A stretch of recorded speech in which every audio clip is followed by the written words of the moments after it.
To the world we all know, which may or may not be the best world possible, once again springtime had come. But all the magic of spring was not enough to conceal the misery of Manor Farm.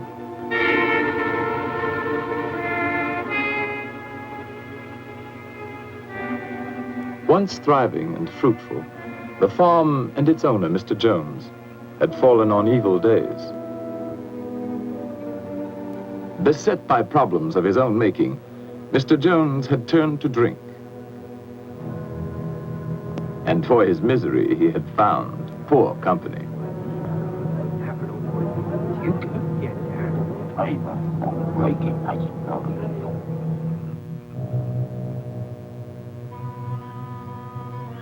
On the evening our story begins, it was later than usual when Mr. Jones came home from his drinking to make his rounds.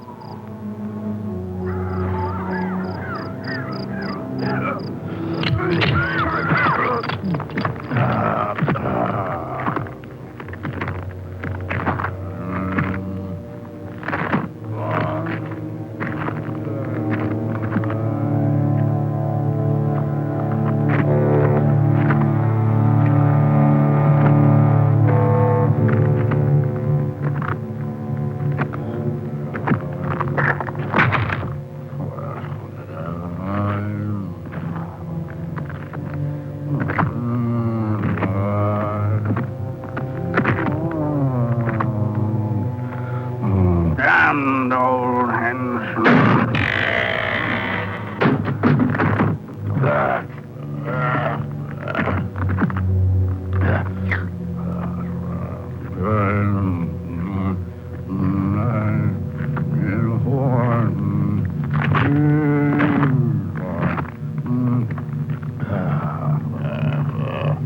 Good for nothing beasts.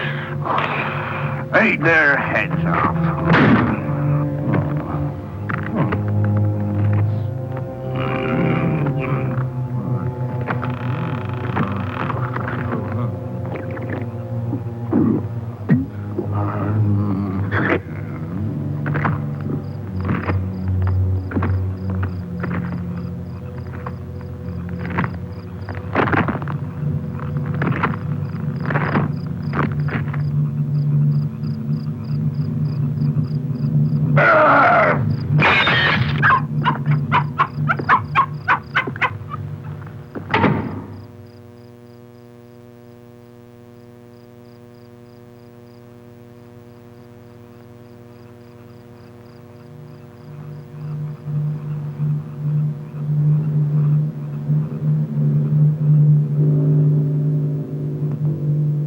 On this night, all the animals had agreed that as soon as Mr. Jones was in bed, they would gather in the main barn for a secret meeting called by Old Major, the prize boar hog, who because of his years was regarded as by far the wisest of the animals.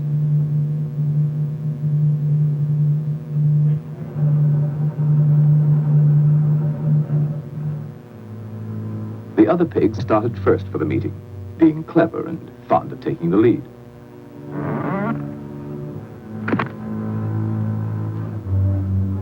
They were followed by Boxer, largest and strongest of the horses, and his devoted friend, Benjamin, the donkey.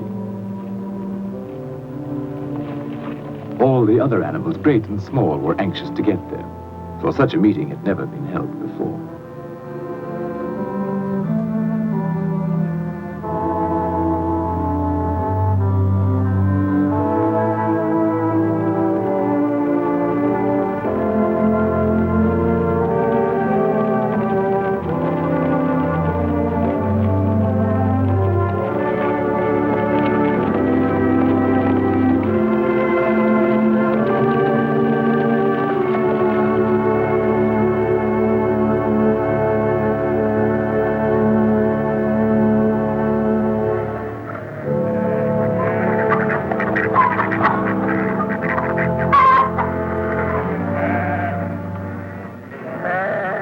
Major had been ailing, and now he had made known there were some things he wanted to say to his fellow animals before it might be too late.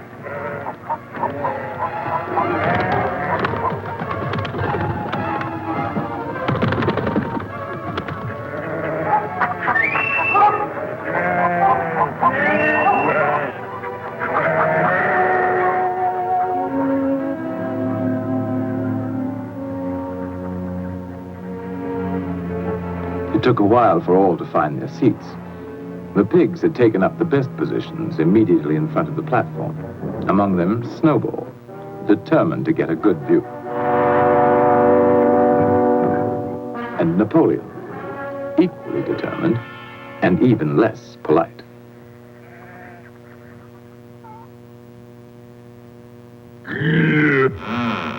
What was that? No. No, it wasn't Mr. Jones.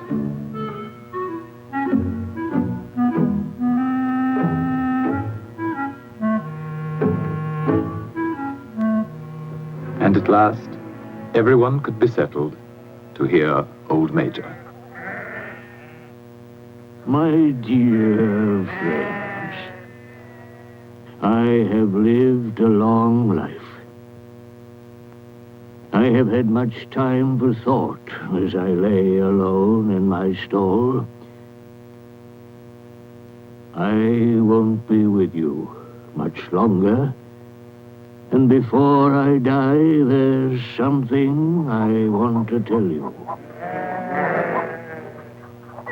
Few of us will ever know the blessings of a peaceful old age.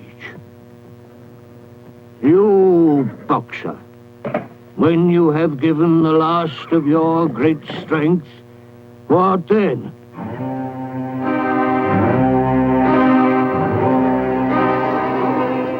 Whatever we produce is taken from us, stolen from us, and sold.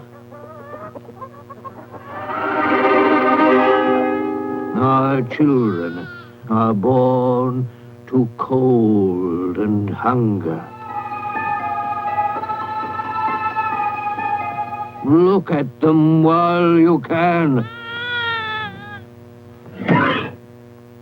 You porkers, do you know what the future holds for you?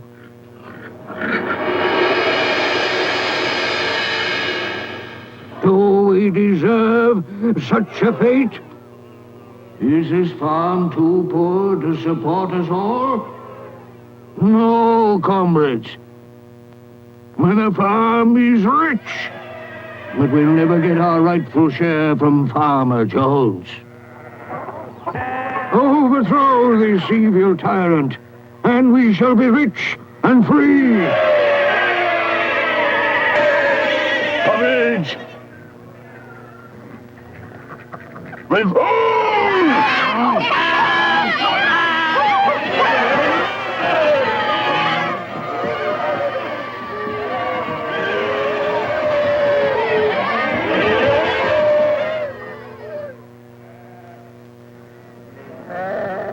But remember, when you have got rid of Jones, don't adopt his vices. We animals are brothers, large or small, clever or simple, fur or feathers. Now and forever, all animals are equal.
The very next morning, sooner perhaps than old Major would have predicted, the animals found their situation quite unbearable.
And so, almost before they realized it, the animals had fought and won. They had casualties to mourn, and those who died left children to be cared for.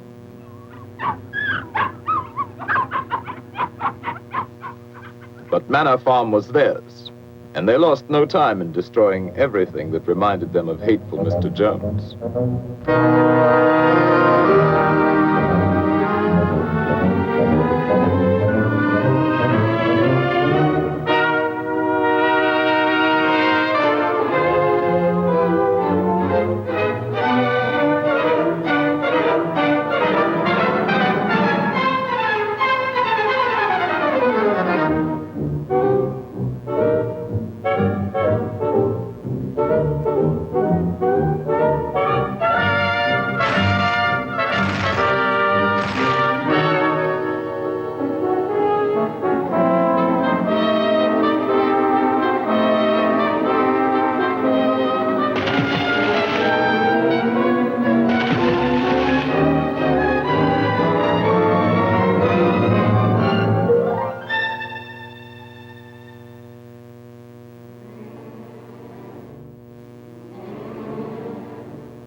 When it came to Mr. Jones's house, the animals hesitated.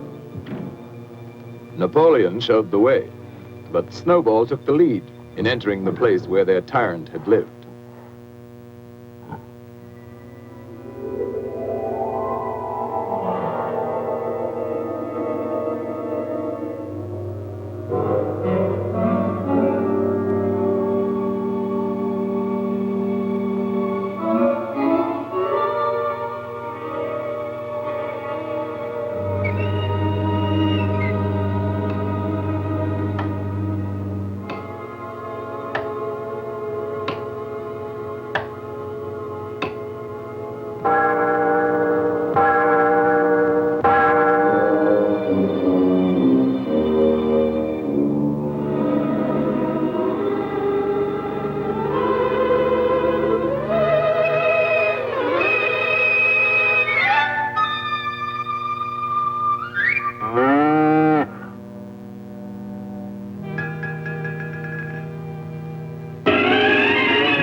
The animals were all agreed that Jones's house was no place for them.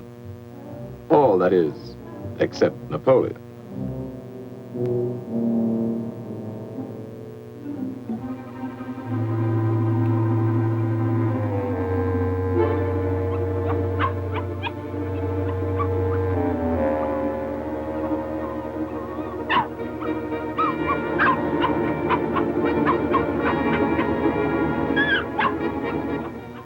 Meantime, Snowball led the other animals in organizing a new society, which they now named Animal Farm.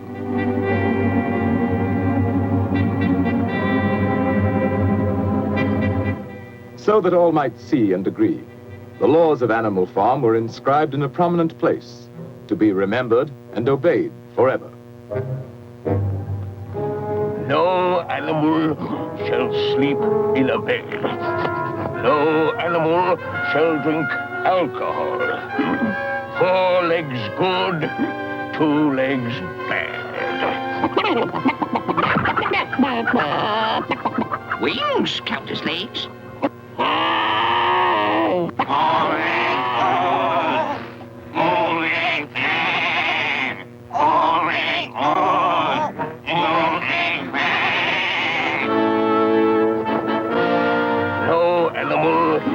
Shall kill another animal. All animals are equal.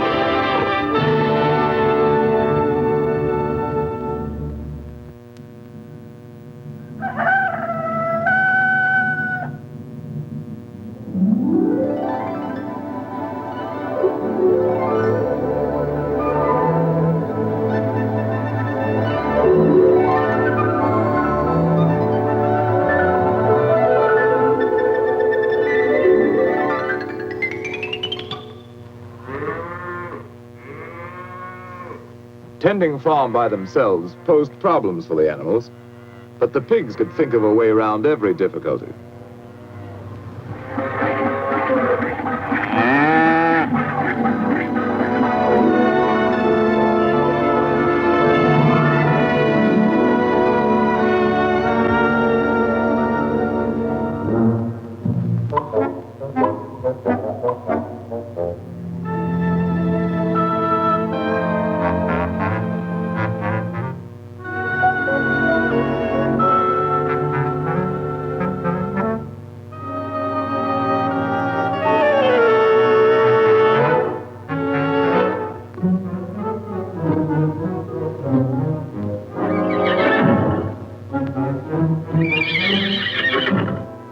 Boxer was the admiration of everybody.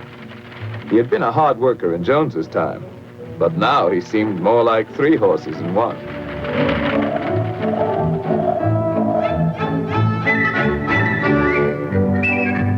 Instructed by Snowball, other animals worked out the rest for themselves, and the farm work was done like magic.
The success of their efforts delighted everyone, including sly Napoleon and his constant companion, Fat Pink Squealer.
That summer, the animals, without any help or any interference, made a going proposition of Animal Farm.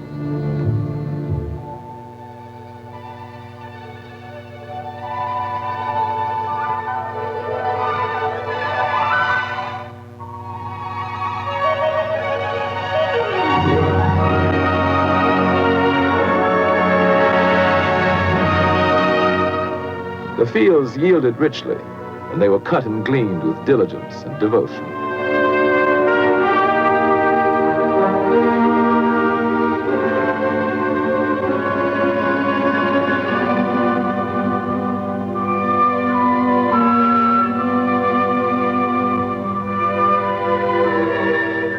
With the harvest safely home, the animals had time to think of the future.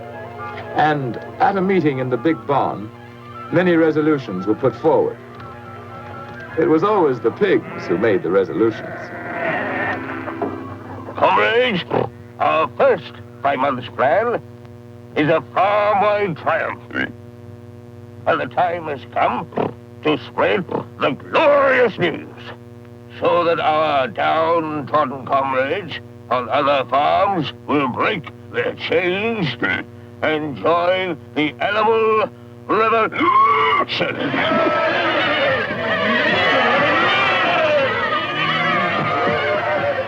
So, tell the wonders of Animal Farm to the world!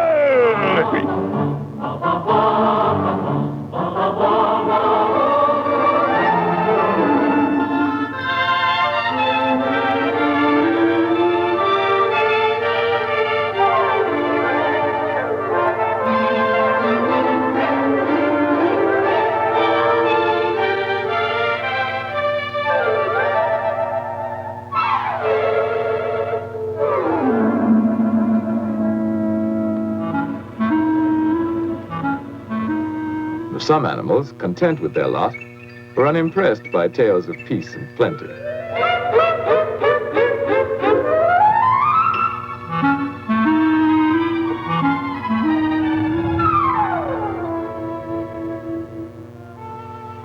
Others, happy in their own surroundings, were alarmed at the thought of any change.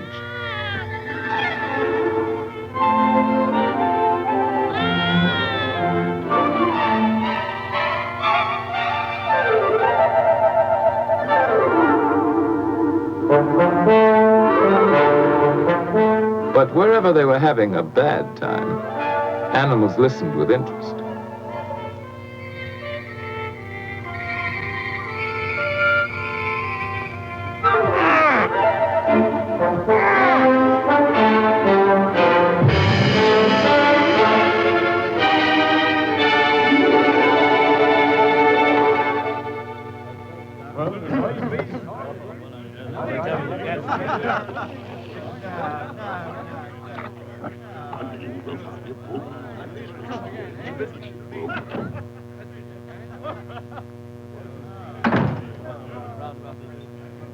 In certain quarters, the rebellious behavior of a lot of dumb animals caused indignation and much conversation. But nothing was done about it, for the drunken Mr. Jones and his cronies did not know what to do. Snowball felt that education was the animal's next necessity. Some of the animals were brighter than others, of course. B! C! D!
Snowball set himself to solve the problem of power on the farm. And so did Napoleon.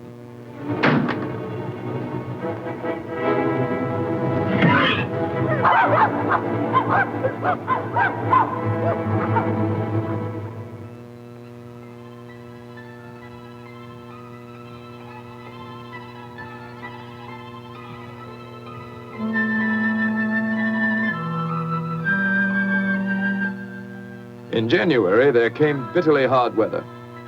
Inexperienced management brought shortages to Animal Farm. But Snowball continued his thinking for the future. And in such thoughts, he was not alone.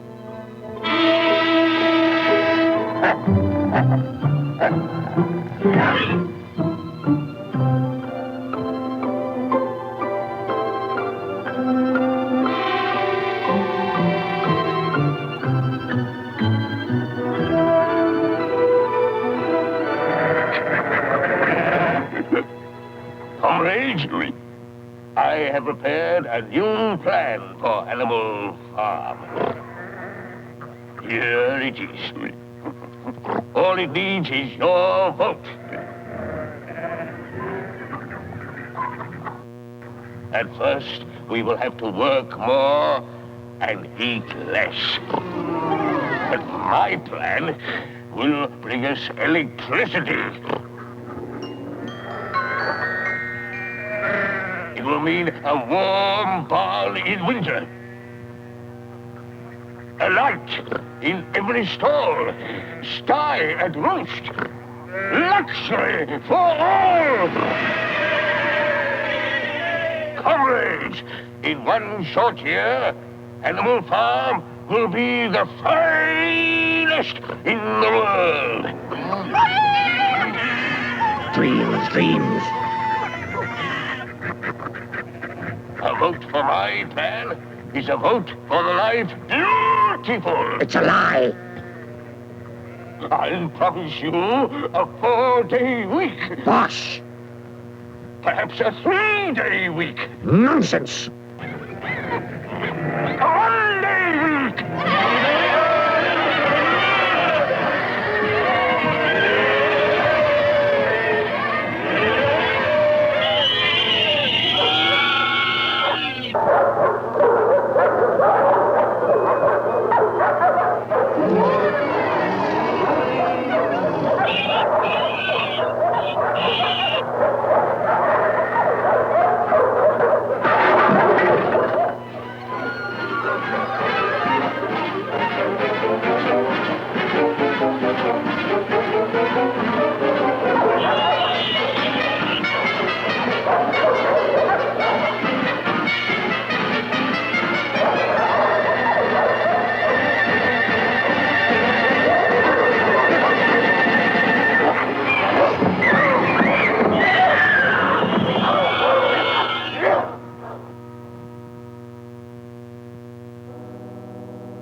With Snowball disposed of, Napoleon stepped up confidently to take charge of Animal Farm. And Fat Pig Squealer became his obedient follower and assistant.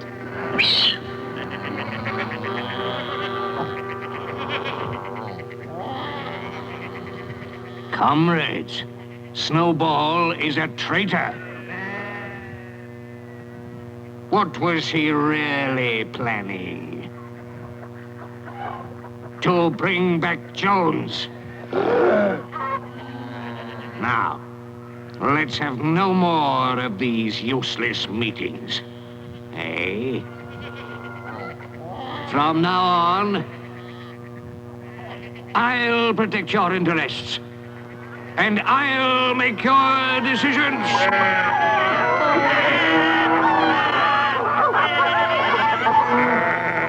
Let me show you my plan for Animal Farm.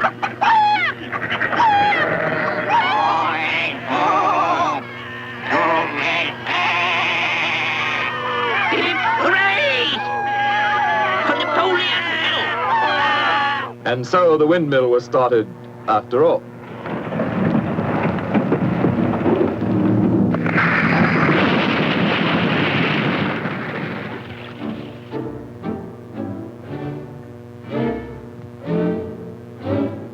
Nothing could have been achieved without Boxer, whose strength was greater than that of all the other animals put together.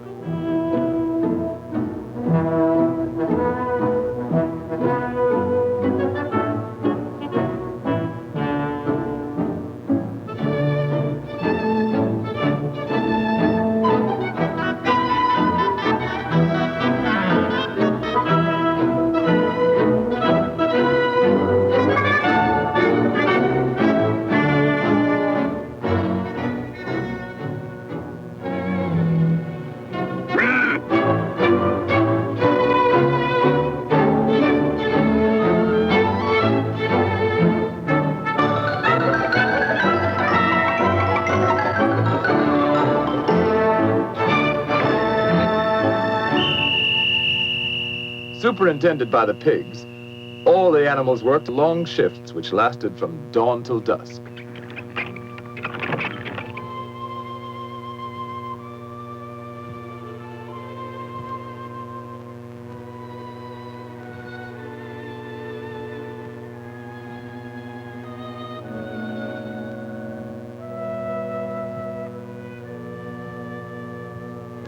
Rations were shortened for the workers, but the pigs, by virtue of their brain work, were plentifully provided for. But the greatest inspiration came from Boxer, who, with his friend Benjamin, worked early and late, in season and out.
One evening, after working long and late, as usual, Boxer and Benjamin made a curious discovery.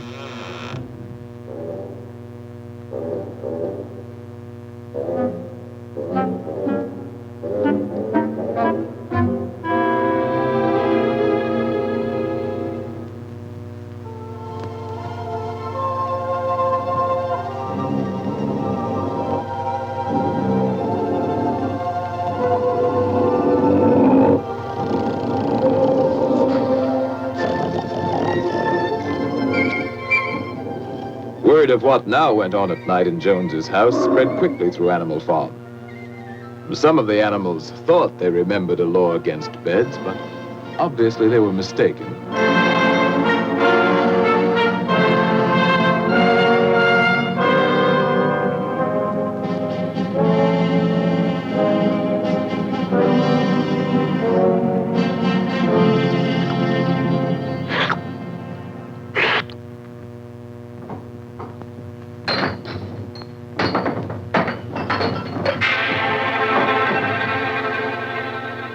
And now, other changes in the laws of Animal Farm were in store.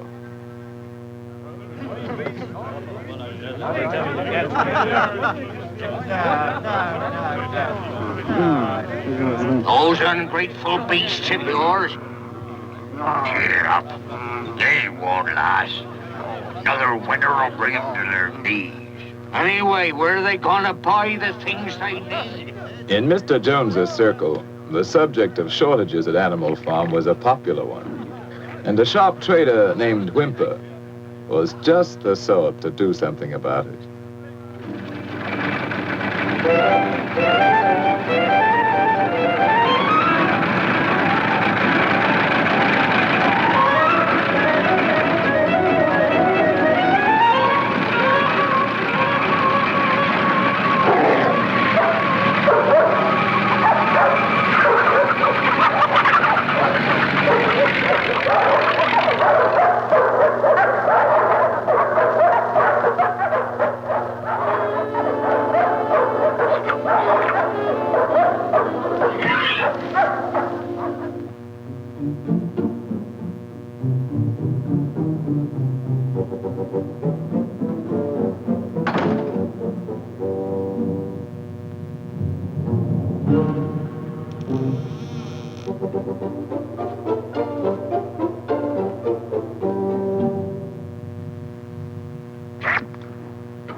Comrades, our leader, as wise as he's beloved, has decided to trade with the outside world. Not for gain, of course.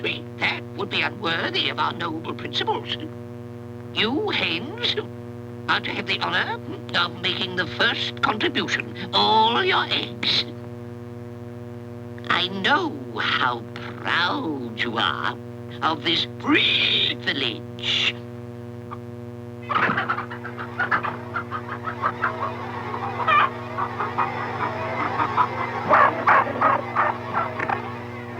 The chickens seemed to remember old Major saying that their eggs should never be taken from them.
The innocent suffered with the guilty, and the chickens' uprising was short-lived.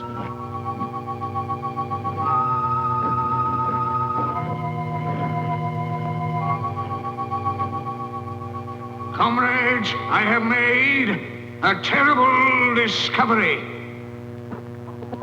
There are traitors among us. Yes, comrades. In league with Jones and Snowball. To destroy Animal Farm.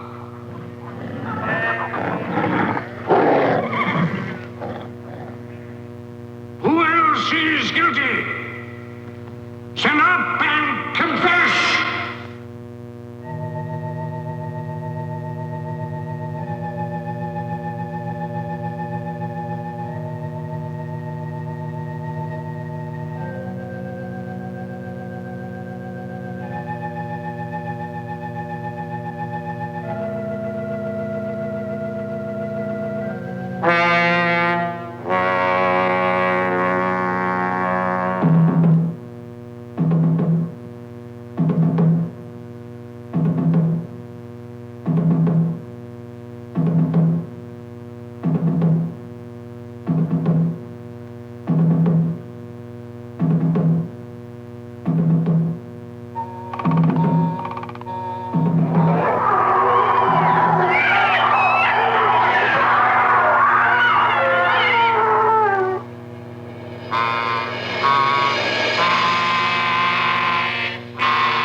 Complete.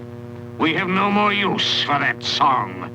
Singing it is now forbidden, under penalty of death.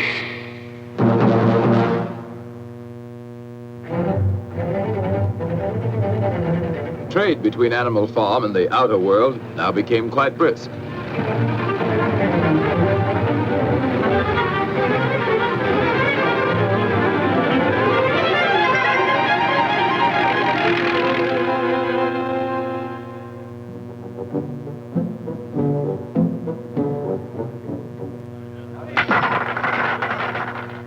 As might be expected, Mr. Whymper's profits inspired others to seek their share, or at least give vent to their jealousy. Animal Farm seems to be making money. For Whymper.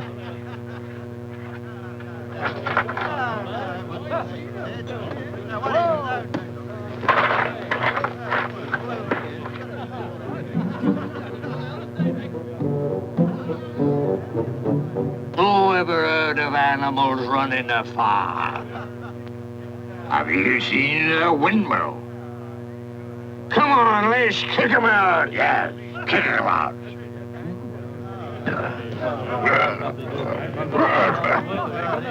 The original owner was not invited to join this movement.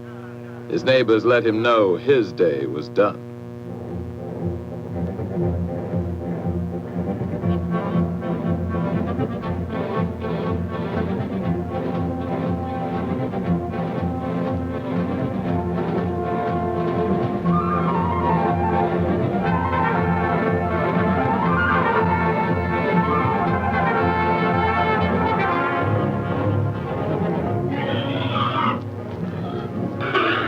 Comrades, the enemy has mobilized all his forces against us. We must save Animal Farm from the hateful enemy. At all costs, with animals.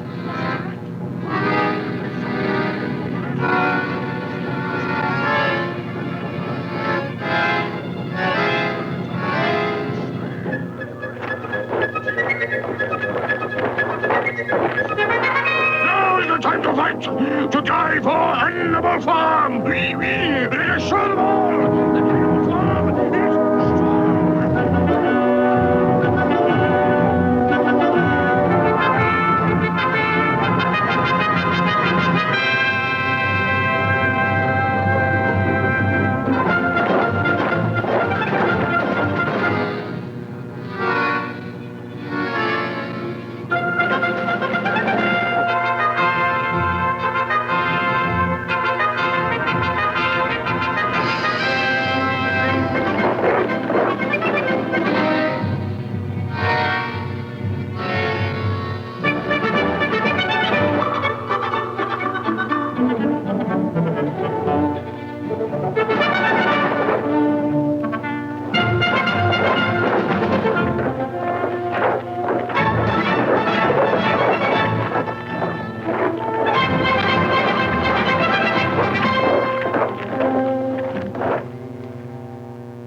Now began the heartbreaking job of rebuilding.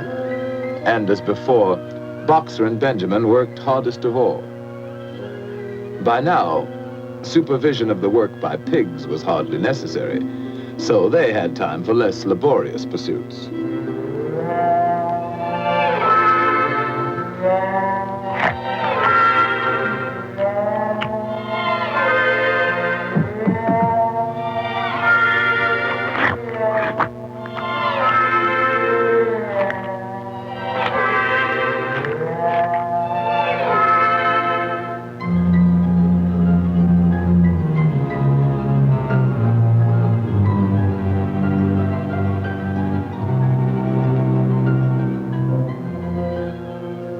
Long after the other animals left the job, Boxer and Benjamin worked on and on, giving their all, year in, year out.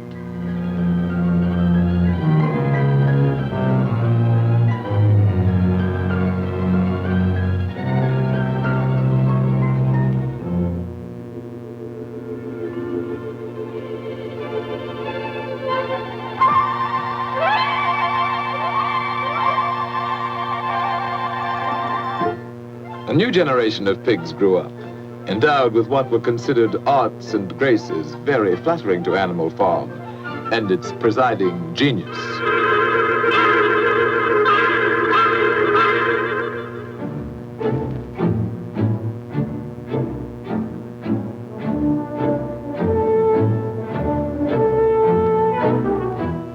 But still the windmill was not finished, and Boxer's injured foot got worse instead of better.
It looked as though Boxer were dead, but he wasn't.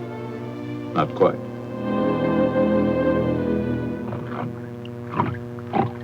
Boxer's hurt bad. He'll never work again. What do we do?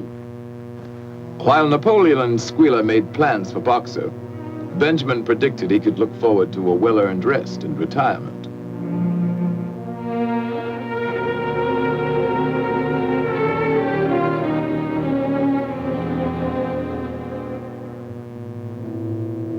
Next day, the windmill work went on as usual, but now without Boxer. And during the morning, what appeared to be an ambulance arrived.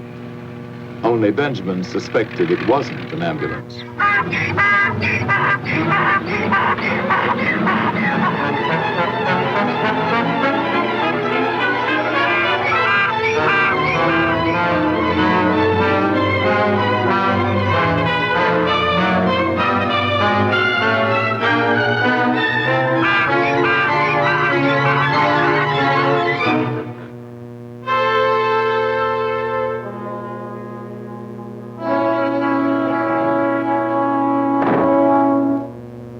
The other animals finally recognized the death wagon from Mr. Whymper's glue factory.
I was with him right to the end.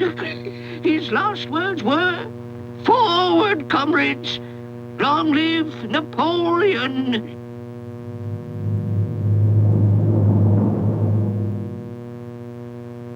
As for the wicked rumor that Boxer was sold to a glue factory, our beloved leader would never do that.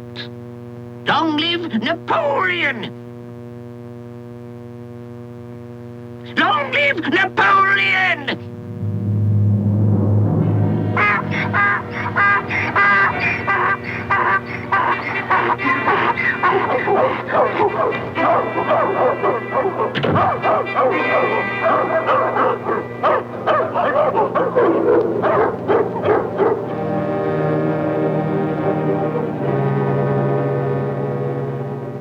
And that night, the pigs drank to Boxer's memory in the whiskey they had bought with Boxer's life.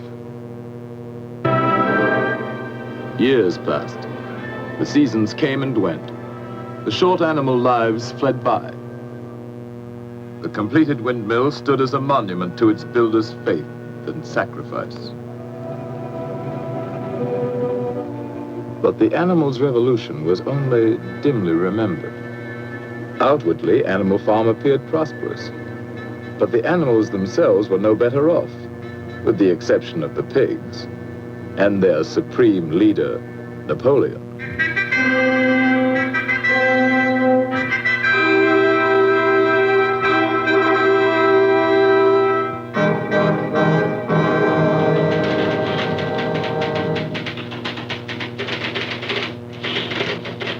His pig-run enterprise now had many of the frills of real civilization.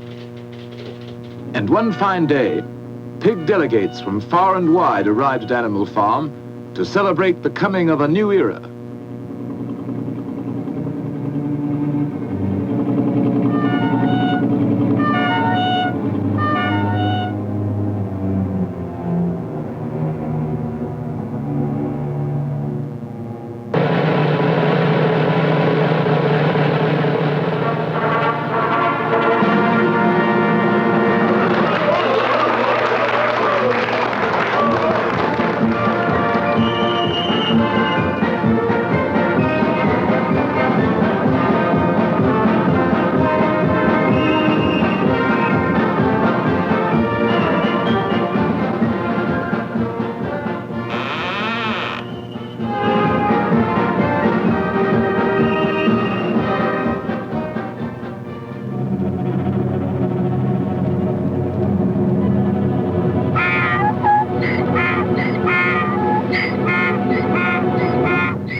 When reports of this great change reached them, other animals everywhere were incredulous.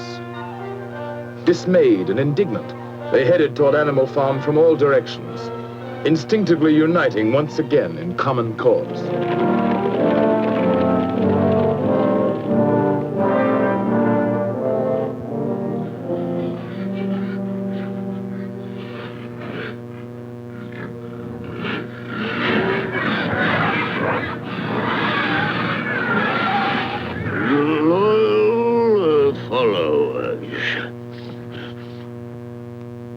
On farms owned and operated by pigs, there is order and discipline.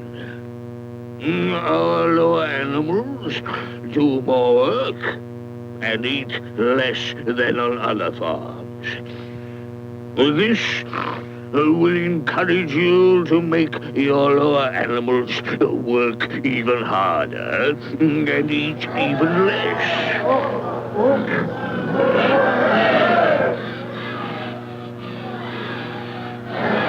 To a greater Animal Farm, to peace and plenty under pig rule.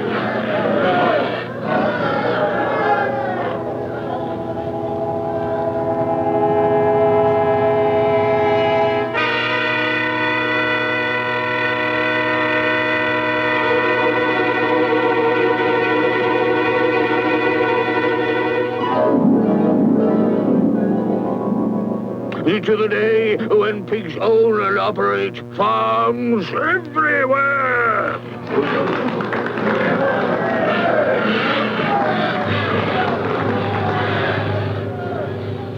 To the animals, it now seemed that their world, which may or may not someday become a happy place to live in, was worse than ever for ordinary creatures. And another moment had come when they must do something about it.